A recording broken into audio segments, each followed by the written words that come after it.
Hello, everyone. Welcome to the ninth episode of the Collaborative Minds. I'm Vandana Mohature. I'm a mindset coach, and I'm your host for this show. Now, before we get into the show, and before all of our viewers join in, let me begin with thanking you all for the wonderful engagement, your comments, your feedback. Each of the episode of the Collaborative Mind so far has received at least 1,000 views on LinkedIn, YouTube, and Facebook. It's all because of you. Thank you so much. You guys are amazing. All right. So please let us know where you're joining us from. Let us know what are you expecting from this session today. Let us know how are you feeling today. Let us know what are your questions. Anything that you have, please keep commenting. Please keep engaging just the way you do. Now today's topic, mindfulness. A few years ago, I had no idea what mindfulness is. Actually, it existed. It existed all the time, but people weren't actually talking about it. And as I got thinking, I realized I got into sports in my early teenage years. I played cricket and I was into track events. And I just loved being on the field. I thought it's probably for the love of the sport, which is true. But as I look back now, I realize it's actually because of the energy. People on the field were really present. And when you're present, it shows. You feel different. You feel like you want to be there. Now imagine if you can bring that energy to everything that you do every single day. How would that be? I wonder. And if you're anything like me, I'm sure you're wondering too. So let's discuss more about how we can become more mindful and how we can bring mindfulness in our everyday life. I see our viewers are joining in. We have comments already. So it's time to bring in our wonderful guest for today. I Welcome to the Collaborative Minds, Mitaji. thank you so much for having me on the show today. Wonderful. It's a pleasure for all of us. There's so much that we learn from you. So before we dive into the questions, let me give a formal introduction of Mr. Amit Kararkar. He's also known as Mita Ji by all the students of Mita Wellness and Meditation. Mr. Amit Kararkar is the founder of Mita Wellness, one of the largest wellness organizations in Sydney. A project manager in a manufacturing company by profession, community work is his passion. Through his mindfulness, meditation, and yoga initiative of community well-being, he has been helping over 135 individuals every single week to combat mental stress and anxiety, raise awareness on alcohol and drug abuse, and work with youth and children, spreading the importance of a healthy community. With that wonderful introduction, thank you once again for taking time for being in our show. It's my honor and privilege to be on your show. It's really wonderful.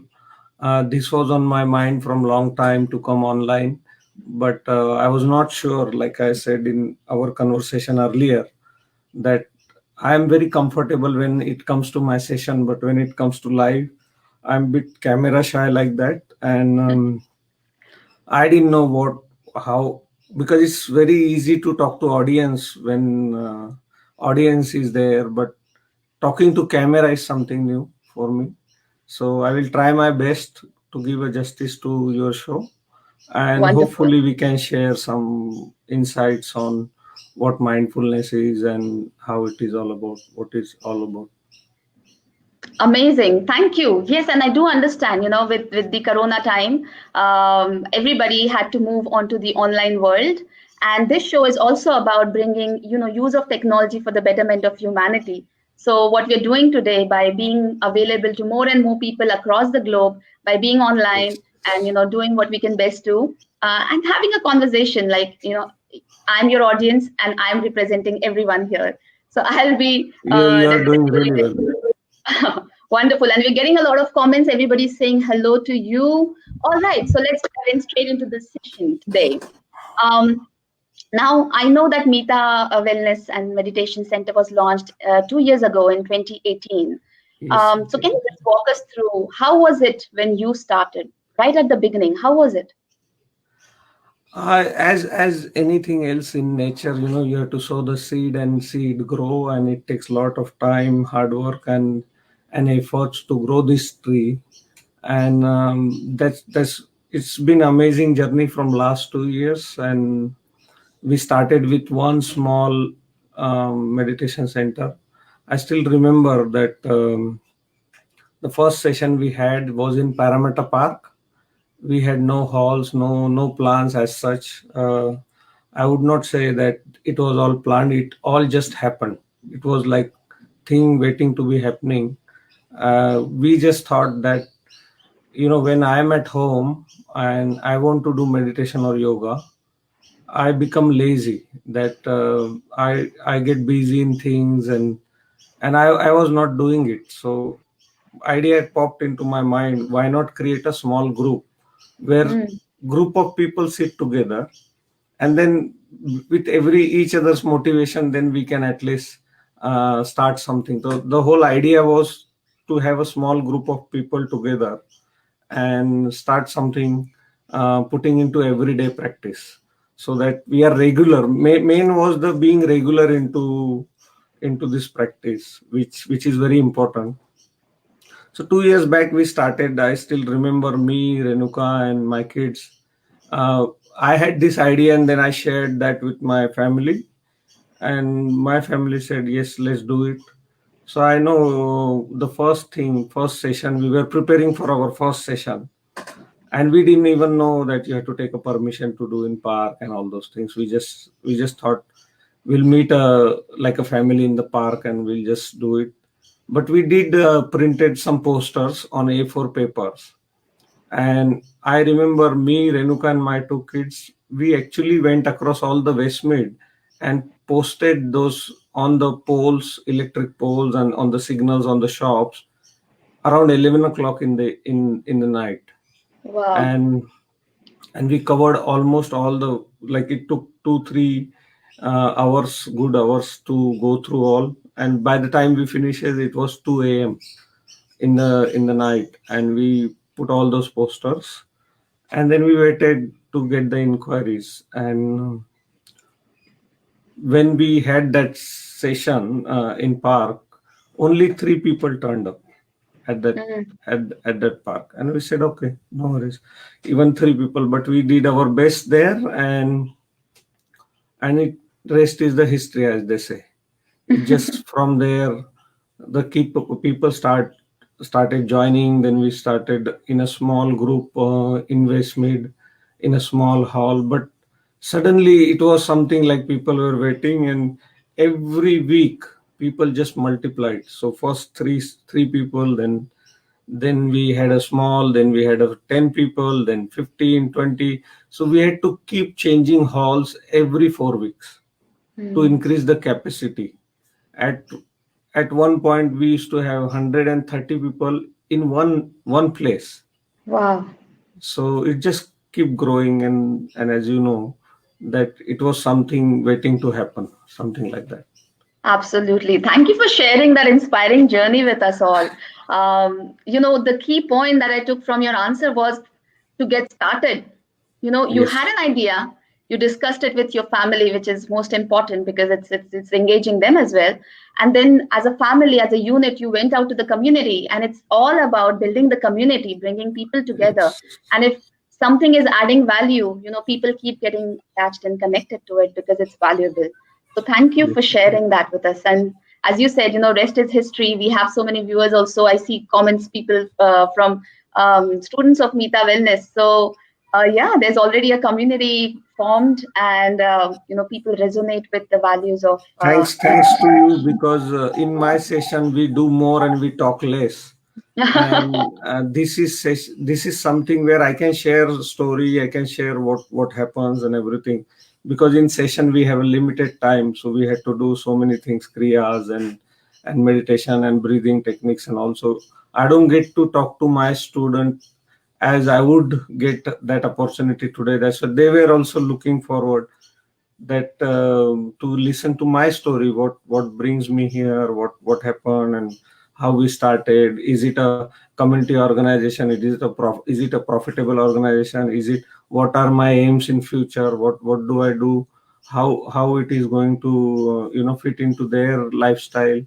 And one of Absolutely. one of the thing was to build a trust again what we are doing. But fortunately enough, we have a good amount of people who really trust in us, and they're seeing the changes in their life, which is what we stand for. Absolutely, absolutely. And we'll do our level best to answer all of their questions. And our audience, please do feel free to post in your questions, and we'll try to answer most of them in this session. If not, we'll get back to you. We'll make sure that we answer all of your questions. If not now, then maybe later.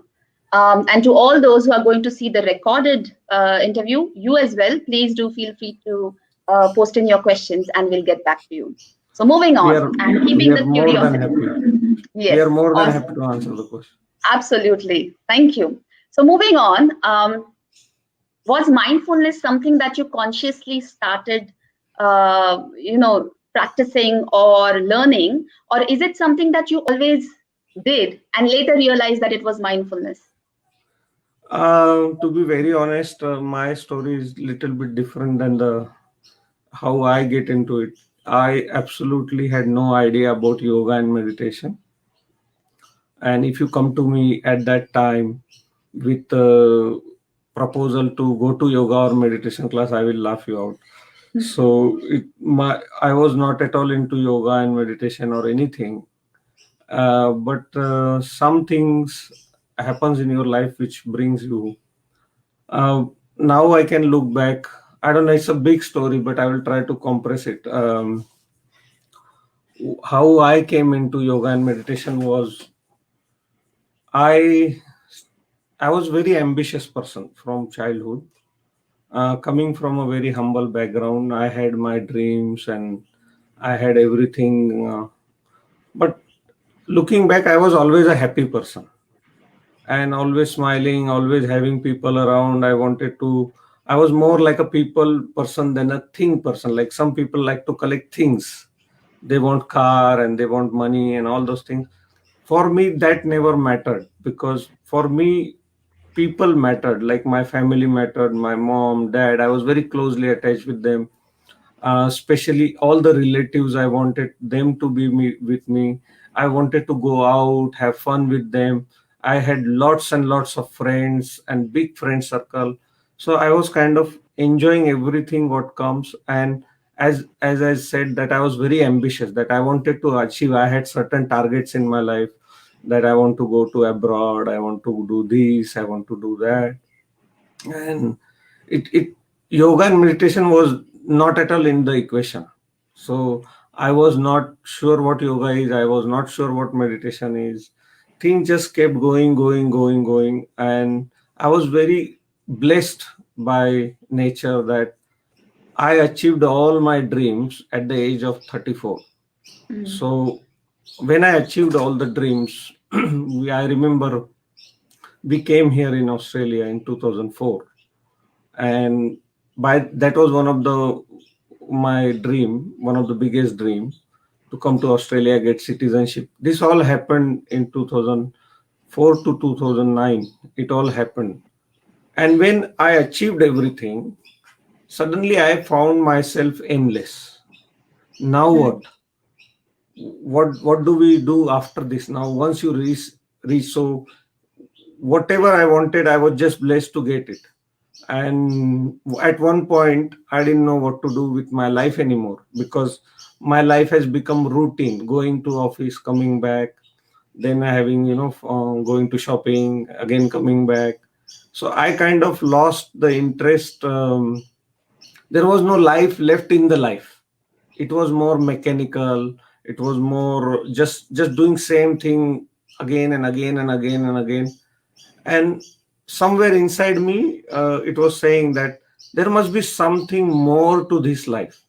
It cannot Mm. be just going to office, earning money, coming back, eating, sleeping, and then again going to weekends. You look forward to weekends to have party, or then you go to shopping center, then again you come back, again the Monday comes, then again you drag yourself from Monday, Tuesday, Wednesday, Thursday, Friday, and then from Wednesday you start looking for a weekend. So I was actually then waiting for a weekend, and that weekend will be fun. But that fun used to last for 2 days, and before you know, it used to finish, and again the same boring routine used to happen. And I absolutely didn't know what to do. We had money, we had a job, good job, family, kids, everything is there, but something was lacking inside. I was not content, I was not happy, and I was just going into circles. So I was not reaching anywhere. There was no destination, no target. And as you know, that I was not taking care of my health as well at that time, because I was going full on partying, full on, means I was an extremist kind of person. It's easy. If you drink one beer, I will drink 10 beer. If you have one girlfriend, I will have 10 girlfriend. I was like, just example, like I was an extremist person in my life, because I wanted to really explore every aspect of life in the depth. I didn't wanted to. I just wanted to know what exactly happens when you go to extremes. So by that time, I was adventurous. I would go to adventure sports. I will go to, like, usually normal person will not go. I will go there, and I want to explore every dimension of the life, because I knew that this life you get only once, and I know the time is clicking. So I wanted to, but the problem is that everything I tried, it became bored after some time. So I used to get bored by everything. There was nothing. So I used to like amusement parks. So I will go in amusement parks on Gold Coast, and I will try every slide, every, no matter how scary it is. I will go to water sport. I will go to, if you say let's go to a zoo and there is something to play with lion, I will definitely go for it. So I wanted to explore everything life has to offer, and I was doing that. But at the same time, I didn't know that what is the importance of my body. I didn't know what is the importance of my mind. I was exploring everything at limits, but in the process, I was damaging my body and I was damaging my mind. And somehow I have taken my body and mind granted that it will be always young. It will be always like this. My state of mind will be always happy. My body will be strong. It will support all the activities I want to do. And suddenly a wake up call came up that one day but all this was happening, but I was not sad. I was happy. I was doing whatever I want. But one day wake up call came very early in my life, that when I got up one morning, I couldn't move my neck. So the neck got stuck. So we went to doctor, and then it started growing more and more painful. Now I can't enjoy anything. Now I can't enjoy my job. The neck pain then went into my back, and I used to get up with a sore back. Then I started worrying about my health. Then the mental health, worrying about the physical health. Now, the person who was very smiling, happy, partying, and getting everyone together suddenly changed as a sad person.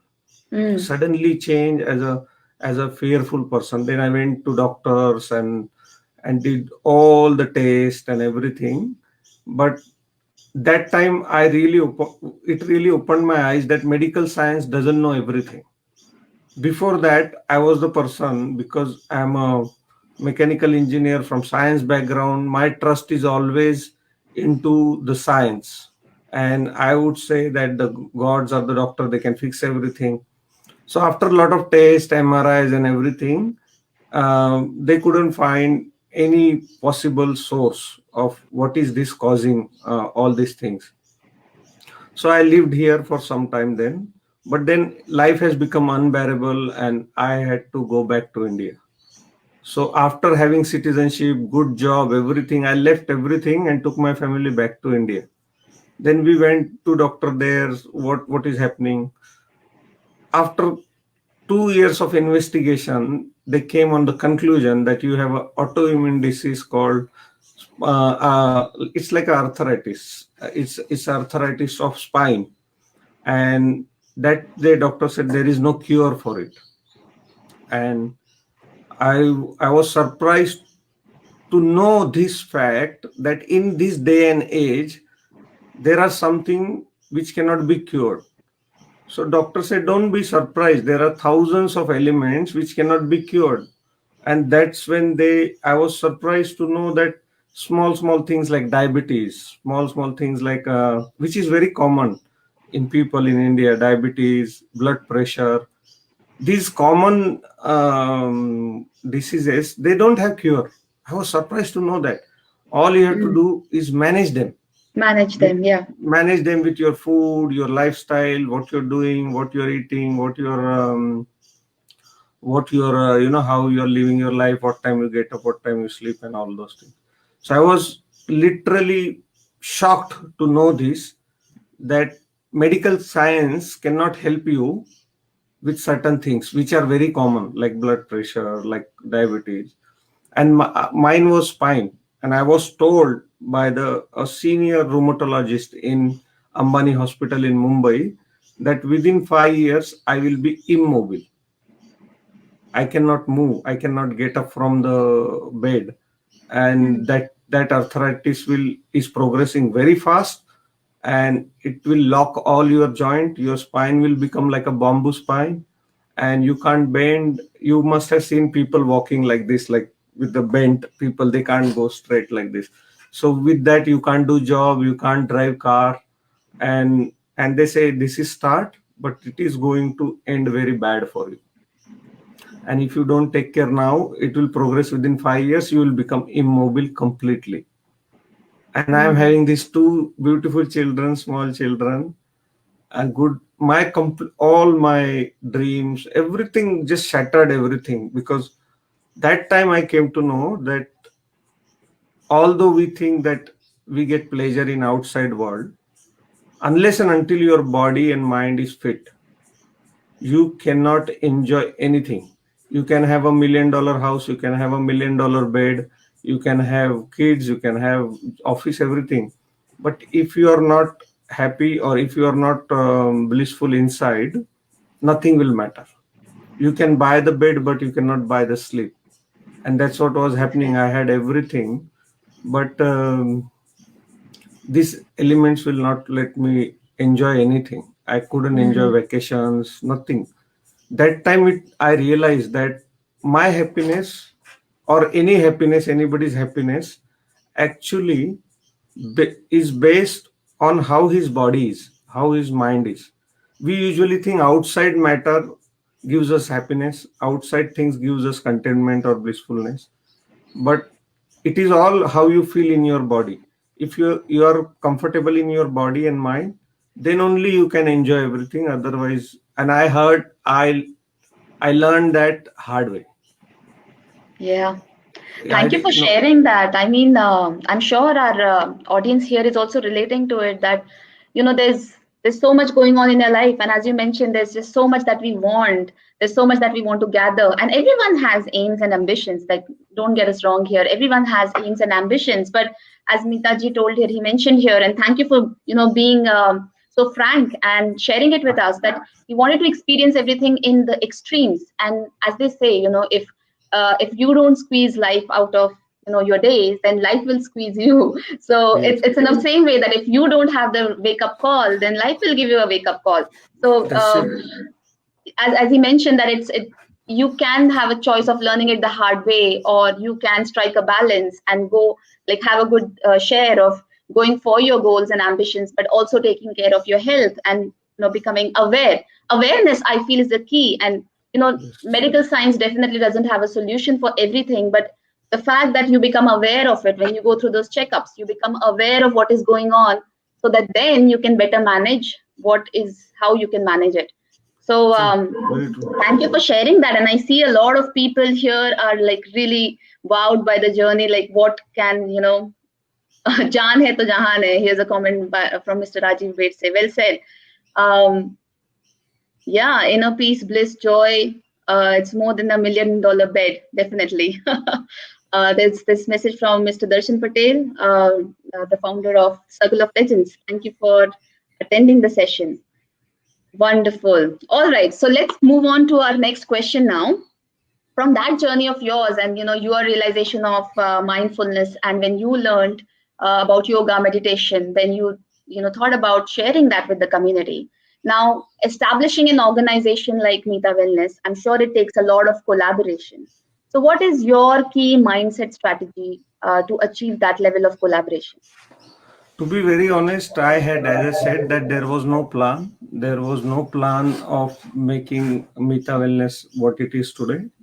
This was more started as a something for myself. I am not a transformer of community. I don't consider myself as a person who want to change the world. I did it from my selfish need, because I needed to do it, and I somewhere understood that unless there is a group of people, like-minded group of people with us, we don't get inspired. We become lazy, complacent. So Mita Wellness is all about me doing yoga and meditation, not others doing yoga and meditation. So rest, whatever they say, the rest is for me. My health is more important. Now I was lazy, I was complacent, so I said, let's put a community pressure on myself. So I commit to other people that I will come to take your session. At the same time, I am doing it. So it's not transforming other people. I am transforming myself, because I understood my health is everything. If my health is good, then only everything will happen.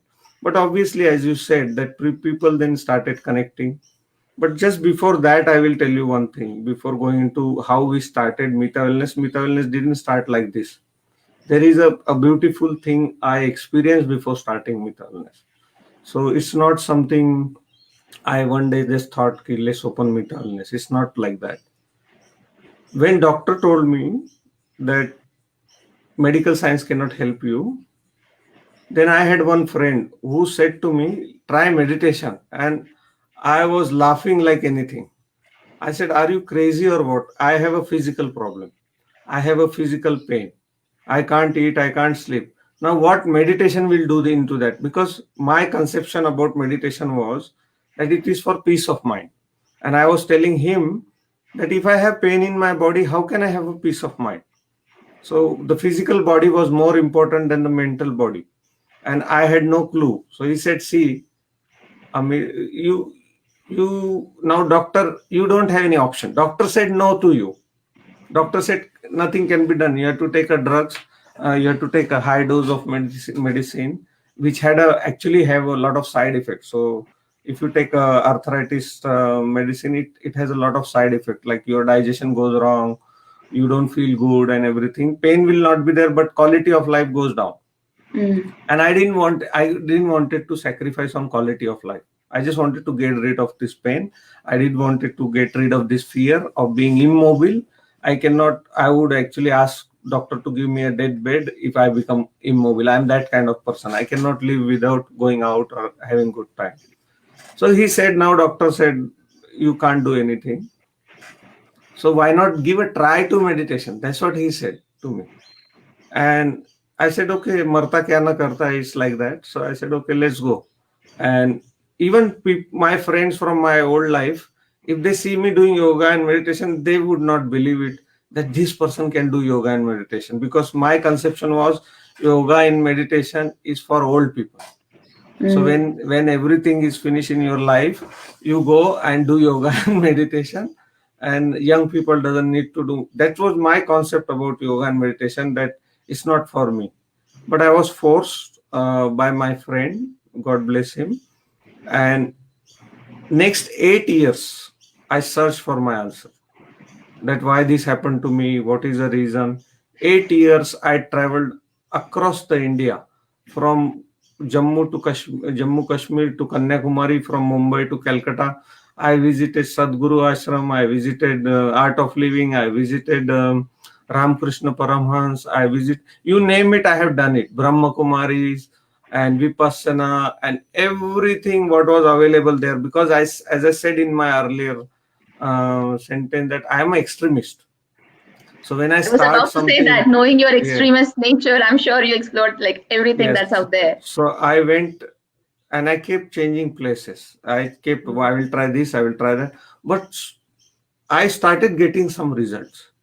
I started really getting, my life was getting better with the pain, not without the pain. With the pain, I was finding myself that it is improving and improving and improving. So I kept going that. And the last stage, I went to Vipassana, which is 10-day, very extensive meditation course.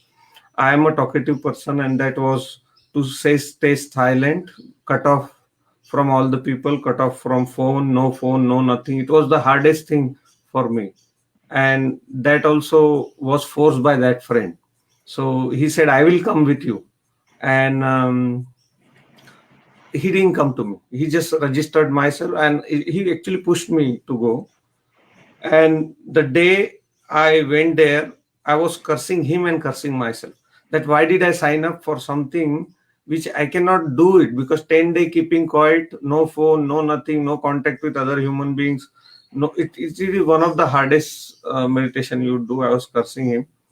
But fortunately enough, that on the 7th day of Vipassana, something happened in me. Something I found that there is such a great power inside you waiting to be explored. And I accidentally explored it. So it was not intentional, not nothing. I knew nothing about spirituality. I knew nothing about anything. Accidentally, my pain was so amazing. My mental body was so crushed. It was like end of the road for me in this lifetime. What happened on the 7th day of Vipassana, that my mind, mental body, physical body, and who I am got separated. In that experience, I cannot explain that in detail, but I just got separated. I could see my body is different. I could see my mind is different, and I could see I am different. Before that, it was all mixed, and I didn't know where I'm going. But on the 7th day of Vipassana, something happened to me which gave me a clear perspective, which gave me a clear understanding of the mechanics of body, mechanics of mind, mechanics of everything happening in my life. And moreover, it gave me a real experience of who really I am. Not this physical body, not this mental body, who really I am. And then I could then train my mind and train my body, and I can get control over it. And that particular experience has transformed everything. That I didn't know what happened to me. I had to search another 2 years to find out what happened to me. I was not sure what happened to me. But all I knew that the results are fantastic, that I found a big treasure in my life, a very big treasure, which is hidden in every human being. And it's just waiting to be explored. So what I would say, that it's just not about yoga meditation. It's far greater than that.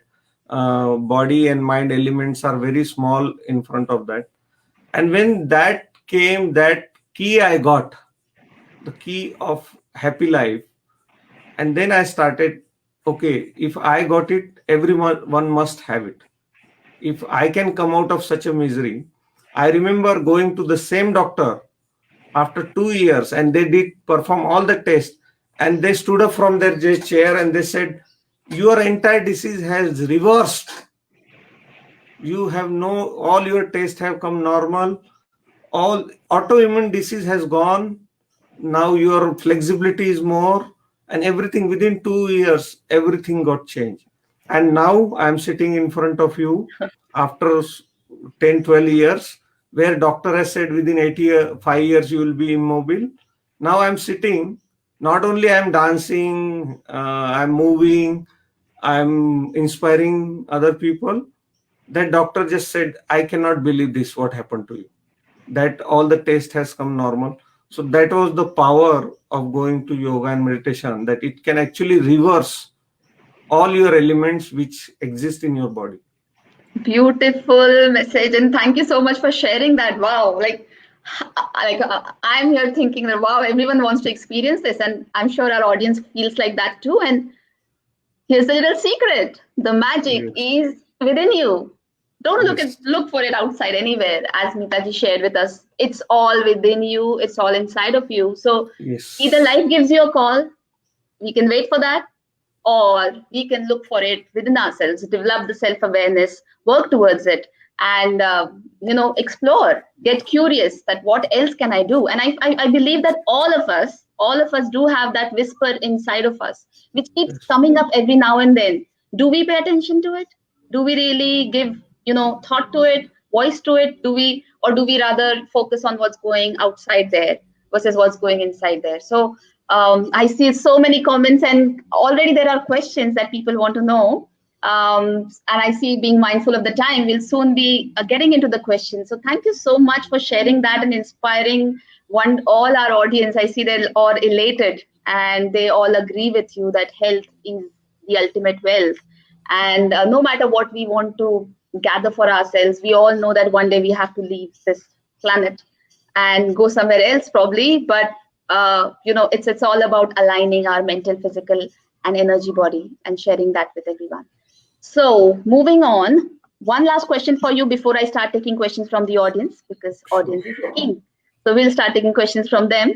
But one last question from me. Now, you visited so many teachers, spiritual teachers, so many different establishments. You had so many different people in your life. You had the doctors too, and there's so much going on, so much of stress. Now, what's your key? I mean, if you can share, how do you trust someone? What's your mantra to establish trust or that connection in someone? It's very simple. Everyone is intelligent. You have been given intelligence, and as soon as you go across people, you realize that whether to. It's just something inside you tells whether you can trust that person or you cannot. What I found is very important is your human body, mind, and emotions are very powerful. They sense, there is a sixth sense, then all the five sense. Now what I found, when you talk from heart, the other heart listens. When you Mm, talk from your mind, then other mind listens. So it all becomes, so whenever I find someone who talks from heart, it immediately connects to me. And for me, I would say rather unusual thing, never trust anyone. mm. Never ever trust anyone, because you are insulting your intelligence when you trust someone. Now, when I say never trust anyone, that does not mean automatically that don't trust anyone. So what I am I'm saying, confused. yes. So it is mind lives in duality, but what I want everyone to use their God given intellect, their inner voice, and try to listen to them. See, life is changing every day. You are changing, I am changing, mind is changing, body is changing, thoughts are changing, emotion is changing. Every day, everything is changing. Nothing remains. The one key thing in the life is everything is impermanent. Mm, Now, when you say trust someone means you are looking something permanent. What you are saying is this person will behave the same way I met him first time. If he behaves in other way, then your expectation, that means your trust is broken. Now instead of saying that I will trust this person or I will not trust this person, take this out of equation and say I am going to honor the day, because that person will be different in this day, other day it will be different. So I will rely on my intelligence to judge for that particular day whether this person is right for me or not. Let's suppose I go to one guru. First day I am in awe of that guru and I completely trust that guru. And next day he says something or does something. And I say, oh, he broke my trust. But by saying that I trusted him, what I did, I insulted my intelligence. As a human being, I had to be awake every time to see who is doing what and make judgment day by day. Not if I say I trust you, that means no, I'm just closing my eyes, believing whatever you are doing, and not using my intelligence. Then you mm, are opening yourself for exploitation. So mm, I always say to people, Don't trust, don't distrust, be awake, watch everyone every day, because everything is changing and you have to keep your Absolutely. plans flexible. So if you can change with your own with the changing world, then only you can move forward. Otherwise you will be sad, because Mm. everyone will look like breaking your trust all the time. Thank you for that share, and it's a twist.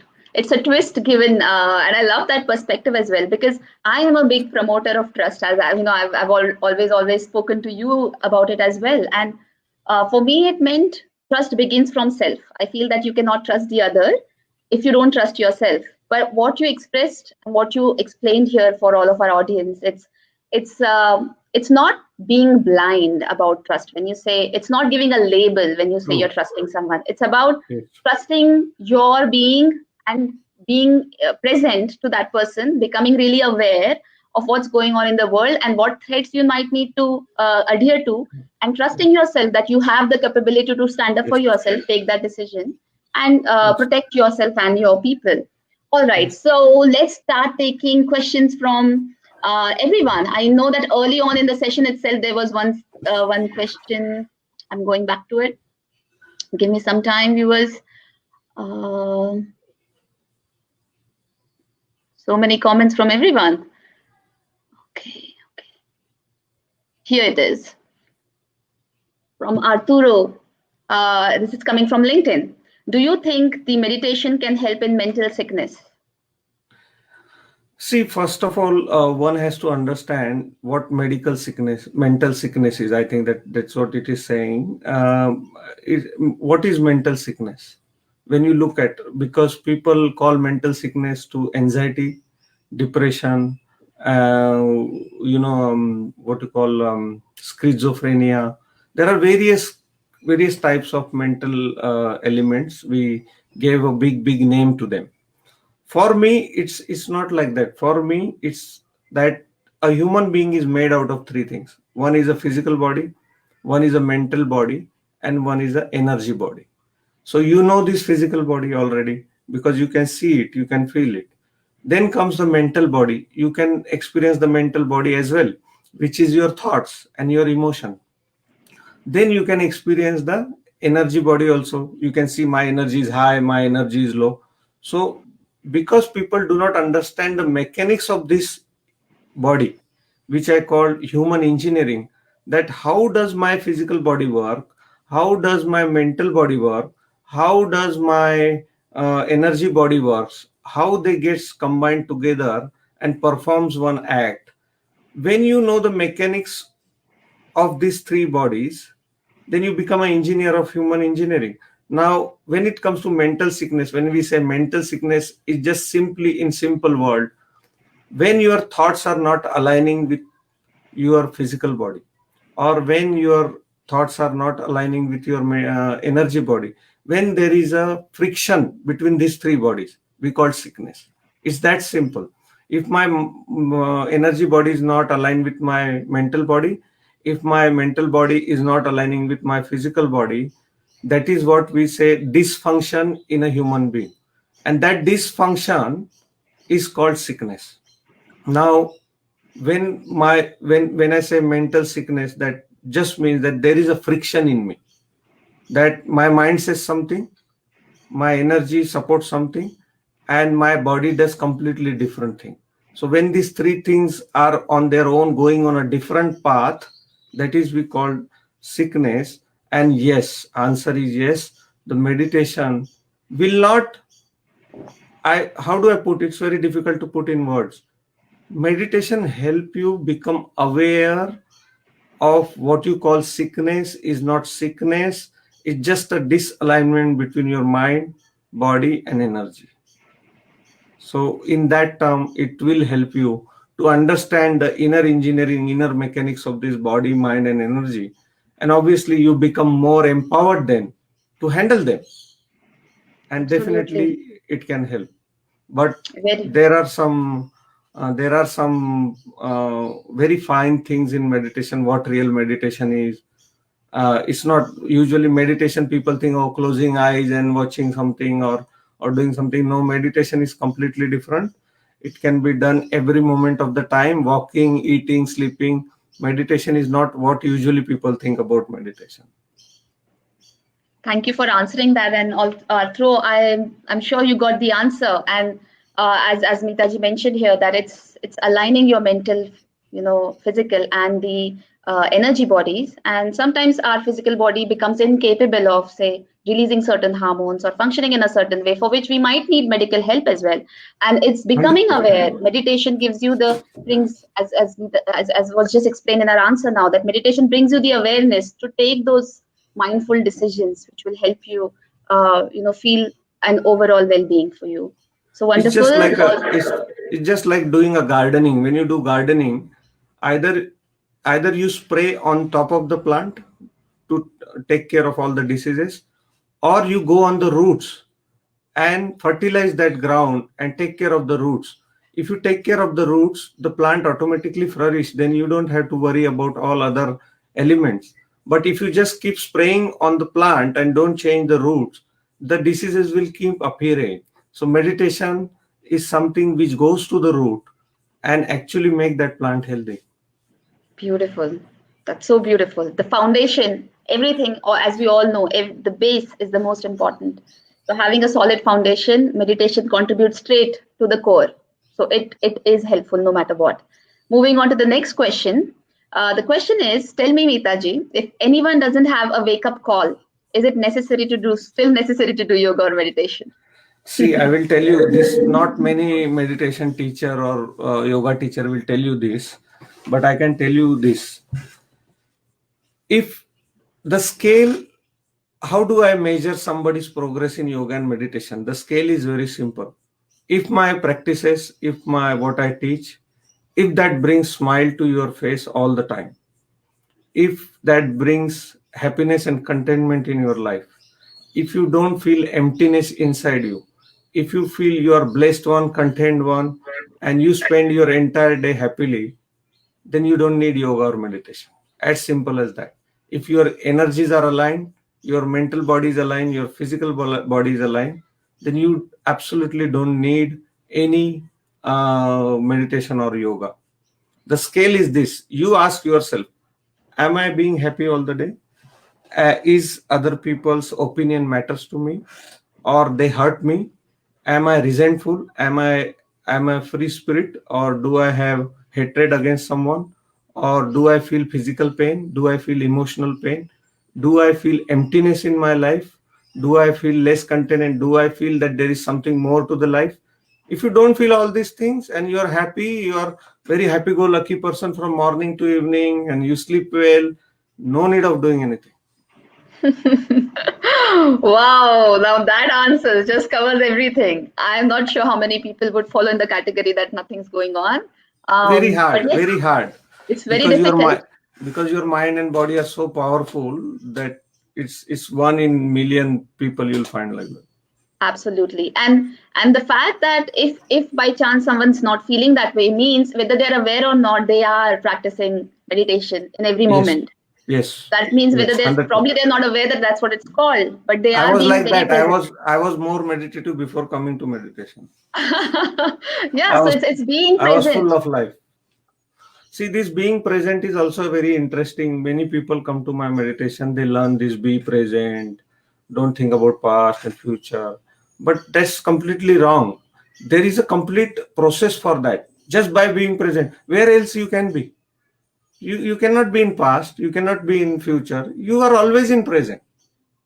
So there is no very few people go to various meditation center and then learn these small things that be in present, be in present, be in moment. Don't think about past. Don't. It's absolutely not possible. The mind is given, the intellect is given. It will do its work. Just being present doesn't help. There is a complete process. There is a complete understanding behind it. Now, Absolutely. where else you can be? You cannot be In your physically thoughts. anywhere. Where else you What can go? happens is with people that they're actually in the conversation, but they're not in the conversation. They're Yes, thinking more so in their head. But it's when you are actually just there and taking in what the other person is giving to you, sharing to you. completely correct. But it Mm, is impossible to exist without thinking. Okay. absolutely. You cannot Yes, exist without thinking. without thinking. Now, this It's is the becoming problem. aware. No matter how much you say be in present, you cannot be in present unless you know the complete thing. And it Right. takes years of practice. It takes a lot of understanding. There is lot of things attached to it. You cannot be just being present all the time, because you are made. There is a reason why this mind was developed and evolved in the billion years. There is a certain amount of integrity to it. The why you are thinking, there is some importance to that. There is Of a course. importance to your past. There is importance to your future. From the experience of past, you are to what you do today, it matters. So it's just not that simple of being present or not thinking about past. There is a whole lot of big science behind it, and it takes a practice. There is a kriya. There is a method which goes more deeper. Presence is just a doorway. Okay. Mm. So being present is just a doorway, but there is another entire different world after the door. So many people get contained with the door only. So they hold on to door, be present, don't go past. And they think they found everything, but that's not it. So there is this world, then there is another world of blissfulness, and being present is just a doorway. So What don't a all wonderful hold on to the answer. door. You have to go through the door and explore the other life as well. Absolutely. What a wonderful answer. As rightly explained, it's not just, let's not hook to the terms, Right. mindful, be present. It's not something that it just happens like that. It's about actually first working towards bringing everything in alignment, and Yes. then practicing it, and actually experiencing it, not thinking about the experience and associating with the experience, but actually experiencing it is what Yes. matters. All right, so I'm going to be mindful of the time. This has been a wonderful, engaging conversation. There are many more questions. We'll take one last question from Mr.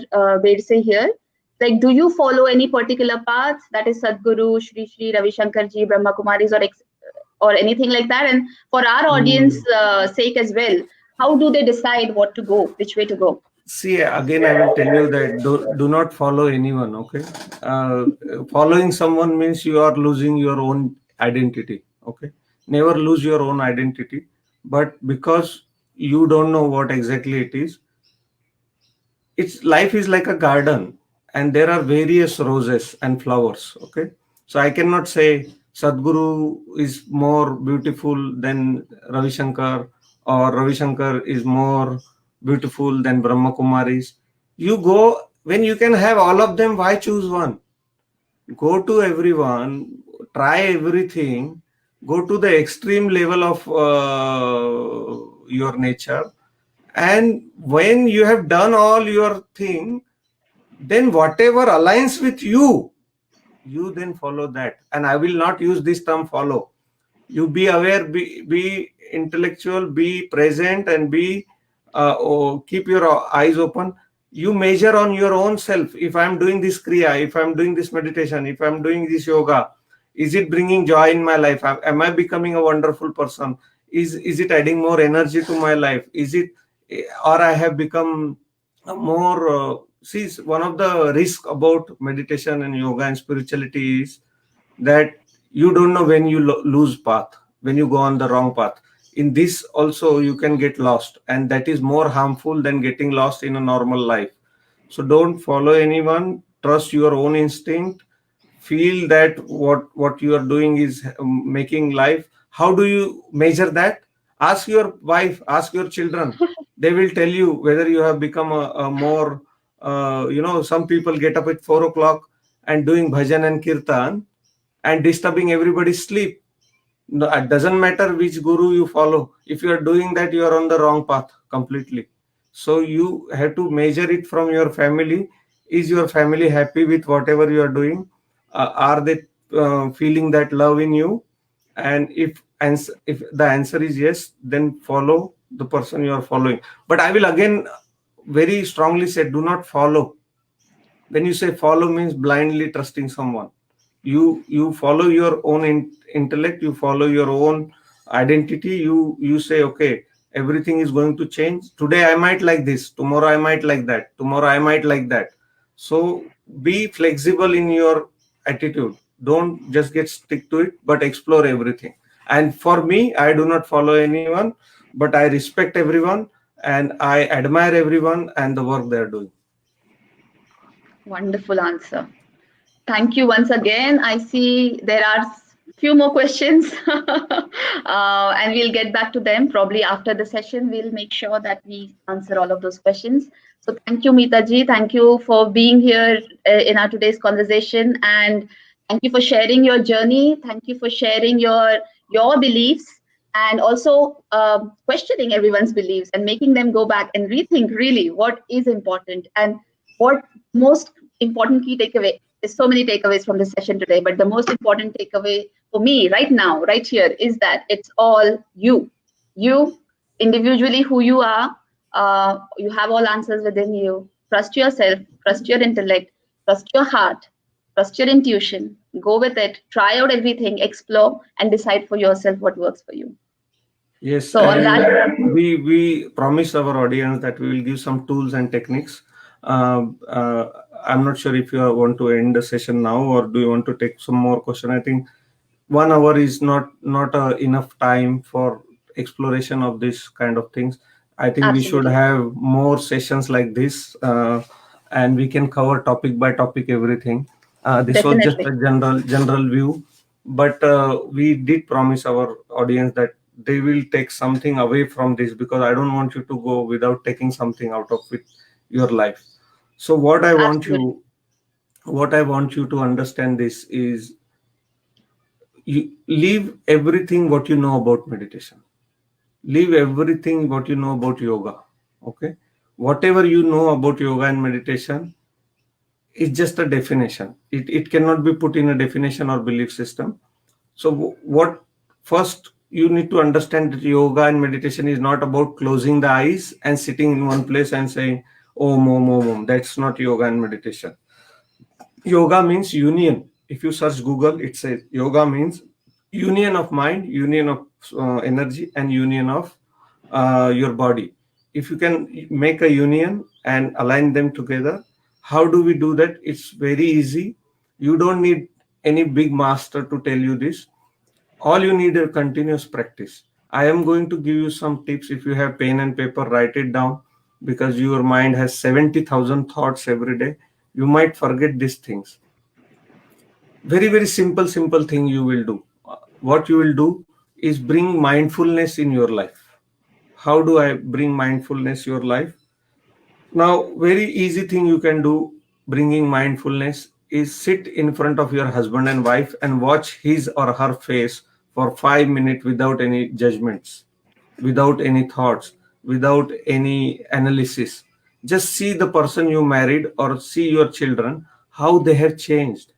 Just look at their face for continuous for some time without analyzing anything, without fighting or without loving or without, just observe people around you, how they have changed from where they have come from. Then bring mindfulness into your eating. When you are eating, eat mindfully, chew everything, taste everything, take one banana and eat one banana for 5 minutes.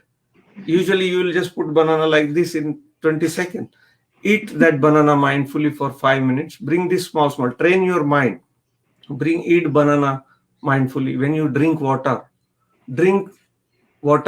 while feeling that the water is going. When you are driving, feel the air blowing onto your face. Feel the steering. Feel the seat you are sitting on. When you are in office, you are working. When you are working, feel your clothes. Bring that mindfulness in everything you do. This is called meditation. Meditation is not closing your eyes and sitting. Suddenly you will find there is a new perspective or new feeling. You will start to feel good about everything. Stop analyzing, comparing, and just doing all these things. Be an observer. Like a tree just stands there and watch everything. It doesn't have any involvement. Start with 5 minutes, that I am not going to get involved in anything. For 5 minutes a day, I will be observer without any judgment, without any analysis. Bring that observation capacity or develop that faculty in you which you can observe. Observe your mind. observe your body. Let's suppose I'm sitting here, I will close my eyes and say, I want to see what goes in my head. Now I'm developing the faculty of observing what kind of thoughts I get. I'm going to close my eyes and then see what is happening in my body. Is it hot? Is it warm? Is it stiff? Is it happy? What kind of body I have? Just become observant of your body. And suddenly you will find that feeling is called the result of meditation. So meditation cannot be put into any definition. There are various things you can do to make your life mindful. And this is short. I wanted to tell you what quick things you can do at your home, bringing mindfulness into day-to-day life. And I'll be more than happy if anybody wants to learn. And we have developed one on YouTube. There is one on YouTube. We have Kriya. It's called Mita Kriya, long Kriya, Mita short Kriya. If you don't even know anything, just put on your television, put mat in front of it, start doing it. And don't do anything. Just do that for 3 months and you will know everything by yourself. Nobody needs to tell you. Thank you for sharing those amazing, amazing tips. And for our audience, I know we've exceeded our time today, but it's all worth it. I'm sure you got immense value from the conversation today. And please feel free to get in touch with Mr. Amit Kalarkar from Mita Wellness and Meditation. Please feel free to get in touch with him. He's available on Facebook, on LinkedIn, and on Instagram. Please feel free to get in touch with him for any questions that you might have. And for all questions that were unanswered, we'll make sure that we answer those questions. And thank you once again for your amazing participation and your presence and connecting with all of us. It's pleasure and honor to meet you. Just wanted to say thank you to you and your audience, and just wanted to see you. I seen you growing as well in your this thing, and I remember when you first came, and it's just seeing that you learn and you put that into action, and the Mind Art has born. And you are doing such an amazing job bringing people together, collecting and everything. I know the some of things I say many times doesn't go with somebody's belief system, but that is how who I am. That is what the truth it is, and I'm truly grateful for you. Keep doing the great work, and I hope to see you again in some other sessions where we bring more happiness and joy in people's life. Thank you so much. Absolutely. Feeling the gratitude as well. Thank you so much. Thank you for your kind words, and thank you once again to all of our audience. We'll see you again next week. Till then, have a wonderful day and a wonderful weekend ahead. Take care now. Thank you.